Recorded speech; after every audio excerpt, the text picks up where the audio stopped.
I'm gonna find, and I'm gonna kill every last one of them.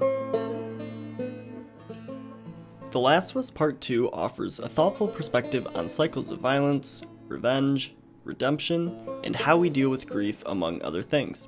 The game is set in motion by one death and culminates in a series of bloody kills left in two paths. Throughout the lengthy playtime, there is usually the option between stealth or head-on combat, so I wanted to test that out and see just how many human enemies the game forces you to kill. Is it possible to kill no human enemies in The Last of Us Part 2?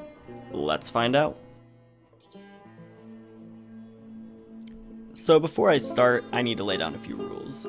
For this playthrough, as the title states, we are not allowed to kill any human enemies, so that essentially means all NPCs, aside from infected, which we are allowed to kill. Attacking a human is allowed so long as I don't kill them. This means I'm allowed to stab, hit, or shoot any human NPCs as long as I do not deliver the finishing blow.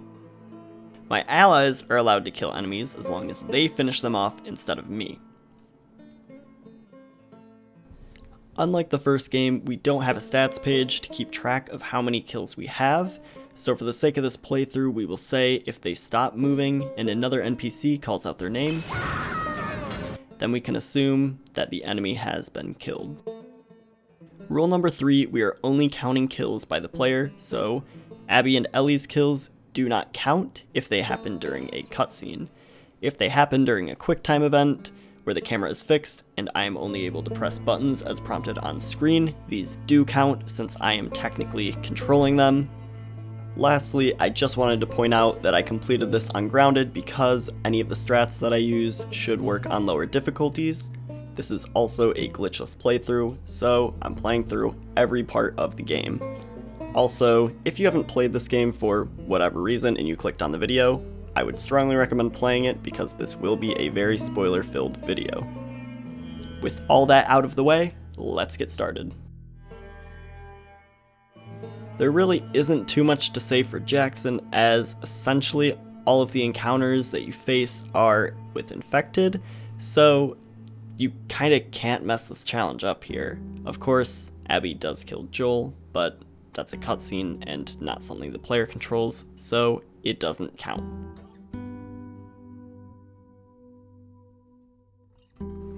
Seattle Day One starts off relatively peacefully. You start off exploring the downtown area, you encounter some infected, and then you continue until you are ambushed by the wolf.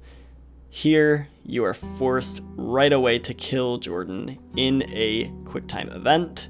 That is unavoidable, since we are not using any skips or glitches. We have to complete this, it's part of the story, and we are controlling Ellie, so that will add 1 to our kill count.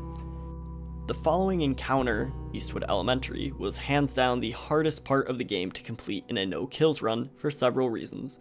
First, there are 16 enemies on the stage, and all of them carry guns.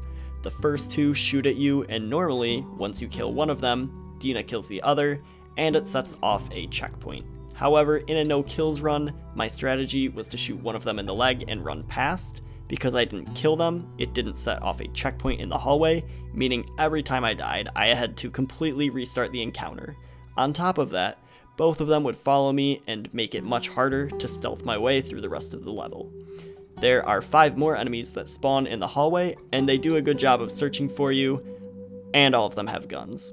Once you get past them, there are 3 enemies in the courtyard who are searching for you whether you are in stealth or not.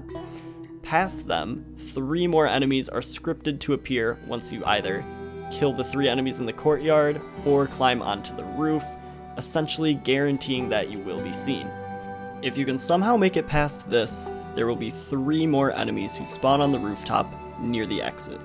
Usually, enemies will also climb onto the rooftop from the courtyard to search as well, and if you can book it past them to the exit, that will not help. Since you're with Dina, she shoots at enemies, and oftentimes, she will remain in combat even if you are in stealth. This comes into play because at the end of this encounter, there is a window that you need Dina's help to open, and it's at the end of a linear hallway. The problem here is that even if you can get to this part of the level, oftentimes there will be too many enemies on the rooftop since you haven't killed any of them, and they will be close enough to you that they will wander down this linear hallway directly to where you need to go. So this part is nearly impossible. Nearly. After about 5 hours of attempting this, I managed to pull it off and made it through without any more kills.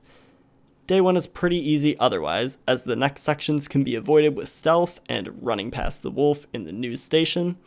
The wolf in the subway can also be easily avoided with stealth, and following that, the rest of the encounters are only infected, so we're able to get through Day 1 of Seattle with only 1 kill.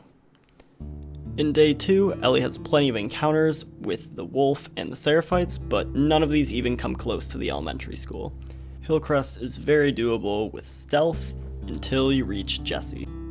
The two of you are forced to steal a car from 4 members of the wolf who search for you, but luckily they're not that good.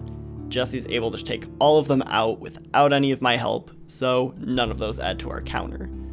Unfortunately, the car ride is extremely problematic. As soon as we get in and Jesse tries to start the car, there's a scripted event where a wolf grabs him, and no matter what I do, I'm forced to kill him. If I shoot him in the elbow, he dies. There's also no way to prevent him from grabbing Jesse, so this kill is mandatory.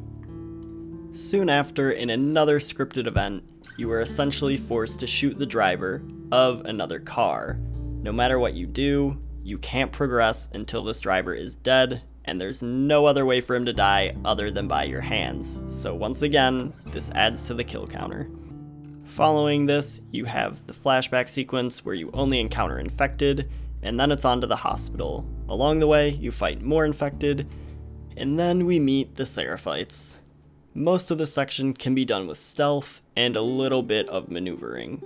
So we're able to crawl through the parts that have foliage until we get to this guy. The game really wants you to kill him because it also puts 2 people behind him guarding this door that you have to hold triangle to open, but luckily we're able to go back into stealth and get around them with a lot of maneuvering. A lot. This one took a minute. When you get to the hospital, Ellie kills Whitney, however, she does this in a cutscene, and since we don't have control over Ellie, this doesn't add to our kill counter.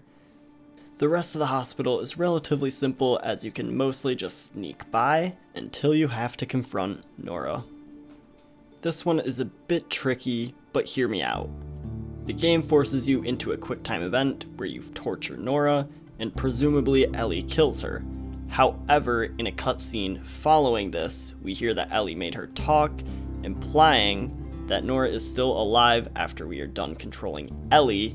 Therefore, this QuickTime event is not killing Nora, and technically Ellie kills Nora off screen, so this does not add to our counter. Day 3 is much shorter than Day 1 and 2, and here we're going to the aquarium accompanied by Jesse. Most of the encounters on this day are easily avoidable by just remaining in stealth and moving past quietly. Ellie does have to fight a bloater, but most of the human encounters are avoidable until we reach the aquarium. In a QuickTime event, Ellie is forced to kill Alice, which technically doesn't add to our counter because Alice is a dog, the only dog we're forced to kill in this game, but I still felt horrible doing this. Finally, when Ellie's interrogation attempt with Mel and Owen goes horribly wrong, she shoots Owen in the chest, killing him. However, this is in a cutscene before the player has control, so it does not count. We are then forced to fight off Mel and ultimately kill her in a QuickTime event. Since the player does have control in this moment, it does add 1 to our kill counter. So at the end of Ellie Day 3, we are at 4 total kills. And now, on to Abby's half of the game. Much of Abby's first day is very doable without any kills. During the ambush by the Seraphites, Abby can literally do nothing, and with some luck will eventually reach a checkpoint. From there, it's easy, and without firing a single shot, Abby survives the Seraphite ambush. The warehouse only has infected, so nothing that would add to our counter, and the rest of day 1 up until the forest is pretty easy to get by. All of the Seraphite encounters can be done with stealth, and no kills are required. Much of the forest is infected, so even though it's difficult, it doesn't differ from a normal playthrough. Upon leaving the forest, Abby is confronted by a giant Seraphite wearing her backpack, and in order to progress, you must kill this character. Now, Lev and Yara sit by the side uselessly and will not help you kill her. There is no other way to progress. You need to get Abby's backpack, and in order to do so, you, the player, must kill this Seraphite, adding 1 to our kill counter. This is the final human encounter in Abby Day 1, so we can now continue on to Day 2. Day 2 starts with a rather tricky section right off the bat, as a group of Seraphites are patrolling a scrapyard that Abby needs to get through. I basically had to come up with my own strategy for going about without being seen, and fortunately, the lady right next to this gate is a horrible guard, so with just the right timing, I was able to make it through. Lev and I made our way over to the hospital by climbing through some of these Seraphite-infested skyscrapers, and unfortunately, we were thrown into a scenario that reminded me a lot of the elementary school. At this part, the game basically forces you to kill all 4 enemies to progress. Now, obviously, we don't want to kill these enemies. You can run to the ladder that takes you to the next area, but if you do so, there is a scripted event where Lev will immediately be grabbed by a Seraphite, no matter where he is, and no matter how many enemies are left. If there are more than 0 enemies left, you cannot progress. It's that simple. So I had to resort to a new strategy for this part. Essentially, if I stun an enemy and grab them, I can then shoot my gun, and if I don't hit an enemy, those enemies will fire at me, killing the hostage. So technically, I am not killing any of these hostages. All of these Seraphites are actually killing each other. This works until we have 1 remaining enemy. At that point, I do have to rely on Lev to kill him, which eventually Lev did. The next encounter with Seraphites can be passed easily in stealth, then it's on to the hotel, which is completely infected, and finally the hospital, where we fight some infected and the Rat King, but no more human enemies, so we're actually able to get through Day 2 of Abby without any kills added to our kill count. After facing Abby's fear of heights and my fear of being eaten alive by the Rat King, I was ready for Day 3. Lev kinda wanted to hang out with the Seraphites, so Yara and I needed to take a boat over there, and we were able to get through most of it fine. The first encounter involved some stealth and me running like a madman to the next checkpoint. And get this, the farmland involved even more stealth. So with that out of the way, I was able to get reunited with Lev, and we finally had to just get off the island. We can stealth by these wolf that we encounter after we lose Yara, and then the wolf and the Seraphites mostly try to kill each other. However, there is one sequence where you are forced to ride on horseback, and several Seraphites are scripted to shoot at you. Strangely, you don't have to kill any of them, however, you cannot progress without firing shots. If you shoot at the ground, you can progress to the next checkpoint. If you don't shoot at all, the Seraphites will always kill you. It's a little weird, but fine, we get through with no kills. After one more encounter where the wolf and Seraphites are killing each other, we go through this burning building, and we're pretty much home free. Just kidding, we actually have to face off against one more giant Seraphite. Similar to Abby Day 1, we have no choice but to kill him in order to progress, so unfortunately, we do have to add one more to our kill count. At this point, we go back to the theater where we ended Ellie Day 3, and we've made it through Abby with only 2 kills added to the kill count. So, going into Santa Barbara, we are currently at 6 kills. Can we keep it at that? Do we need any more? Let's find out. So, the final time we control Abby in Santa Barbara, we don't come across any human enemies that we can kill, so we're okay there. While in Santa Barbara, Ellie is ambushed by some of the Rattlers, who she ends up killing. However, this is done in a cutscene, so it does not count. The road to the resort is pretty easy to stealth through, just requires a little bit of timing, and then the resort itself. So this was the part I anticipated to take hours and be the hardest part of my playthrough, because as anyone who has played the game knows, there are a lot of enemies, they all have guns or melee weapons, and they all have armor.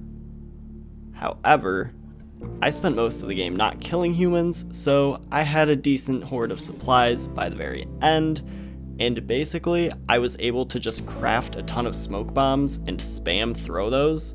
Since smoke bombs don't do damage, we're okay there, and I was essentially able to just sprint through this level and make it to the end without any trouble. So, no kills in the resort.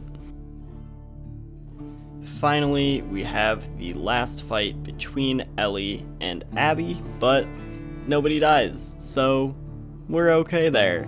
And there are no more human encounters after this, so essentially this is the end of our kill count. Overall, I was really surprised with how few kills were necessary in this game. I completed it on Grounded, and I don't think I could skip any more kills unless I completed the game with glitches. Even though both Ellie and Abby do kill a few more people in cutscenes, as far as I'm aware, the minimum number of human enemies that the player must kill in a playthrough of The Last of Us Part 2 is 6 kills. Do you think I can avoid any of these kills? What other challenges from The Last of Us and The Last of Us Part 2 would you like to see me attempt next? Comment below and subscribe for more. Thanks for watching.